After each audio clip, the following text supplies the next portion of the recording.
د امر بالمعروف نهي عن المنکر او شکایتونو اوریدلو وزارت مسؤلینو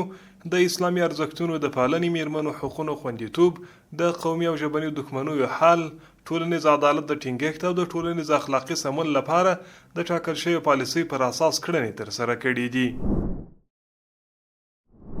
د امر بالمعروف وزارت محتسبینو په کاپیسا او لغمان ولایتونو کې د امیر المؤمنین حفظه الله د حکم د تطبیق او د ټولنې د روغتیا د تامین په موخه په روانه اونۍ کې 248 تنه هغه کسان چې د رواني اختلالاتو له ناروغۍ څخه ځورېدل راټول او د درملنې لپاره د یادو ولایتونو د افغاني سرې میاشتې ریاستونو ته د درملنې په موخه سپارلي دي.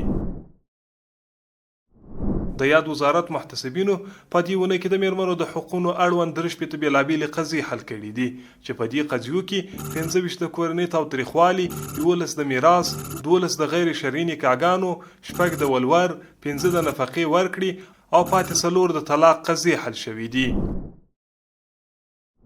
محتسبینو په ټولنه کې د قومي او ژبني تعصباتو د مخنیوي او د یووالي روحیې د پیاوړي کولو لپاره د هیواد په کچه 12 لوی دښمنۍ او 10 وړې شخړې حل کړي دي. دغه راز محتسبینو په ټولنه کې د ناوړو دودونو د مخنیوي، ټولنیز عدالت د تامین او د خرافاتو د مخنیوي په موخه 9 تنه کوډګر نیولي او د شرعي پریکړې په موخه عدلي او قضایي ارګانونو ته ورپېژندلي دي.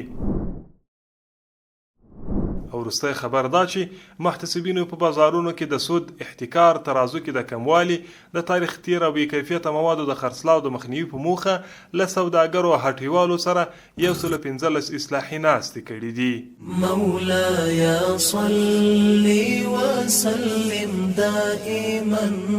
ابدا